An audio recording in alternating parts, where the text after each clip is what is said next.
এখন কথা হচ্ছে, যারা বোকা হচ্ছেন বা বোকা বানাচ্ছে বা যাদেরকে অন্যরা ব্যবহার করছে, তাদের কাছে একটা প্রশ্ন।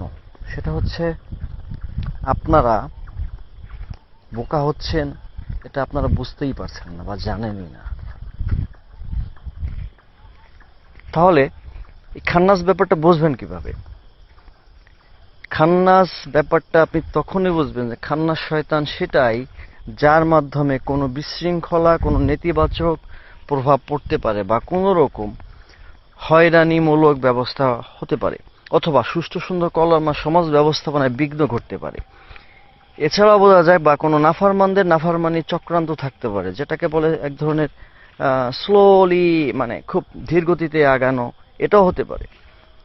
হ্যাঁ, তো আপনাকে সতর্ক থাকতে হবে, সচেতন হতে হবে। আপনি এসব চক্রান্ত থেকে বাঁচতে হলে বা এগুলো থেকে আপনাকে সুরক্ষা থাকতে হলে আপনাকে এইসব বিষয় সম্পর্কে সচেতন থাকতে হবে, সতর্ক থাকতে হবে।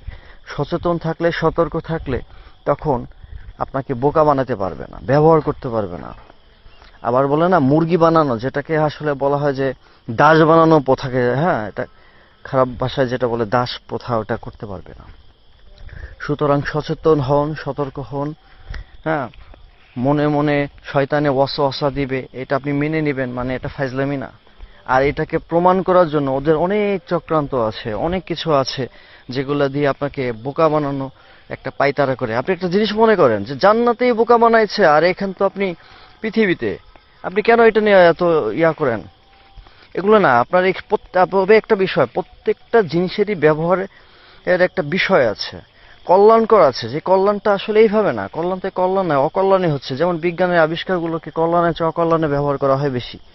এটা এটা এটা এটা গ্রহণযোগ্য নয়। সুতরাং এটাকে যদি কল্যাণকর ব্যবহার করতে চান, সেটা হচ্ছে, আমি একটা কনসেপ্ট বলি, ধারণাটা এরকম যে আপনি পরীক্ষার খাতায় লিখছেন, জাস্ট টাচ নেবেন, বেশি নিতে যান না। তাহলে তো আপনি নিজে পরীক্ষা দিচ্ছেন, আরেকজন পরীক্ষার খাতা লিখছেন। হ্যাঁ, আমার কাছে এটা মনে হয়, আপনারা দেখতে পারেন। আচ্ছা, যারা মনে করেন খুব ইমানদার বা আল্লাহ ওয়ালা বা পরহেজগার, তাদের একটা কথা বলি। নবী রাসূলই জান্নাতের ইয়া নিয়া টেনশনে থাকেন, সে নাজাত পাবেন কিনা। হুম, তারা কিন্তু নির্দোষ, তারা কিন্তু সার্টিফাইড নারী, তারা পাবেনই। তারপরেও তারা ইয়াতে থাকে। আর আপনি কে? হ্যাঁ, যার আমল নামা নিয়ে সে চিন্তা করেন, আর একজনের পিছনে লাগেন না। এগুলা খুবই জঘন্য কাজ, নোংরামি। আপনার যে আমল আখলাক যা আছে সব নষ্ট হওয়ার এই অন্যতম একটা কারণ না হয়ে যায়। সাবধান হয়ে যান, সতর্ক হয়ে যান। ওভারঅল সবকিছু মিলে সতর্ক হন, সাবধান হন। হ্যাঁ, এটা কল্যাণ বই আনবে কিনা সেটা তো আপনি জানেন না। সুতরাং যার যার হিসাব নিয়ে সেই হিসেবে থাকেন।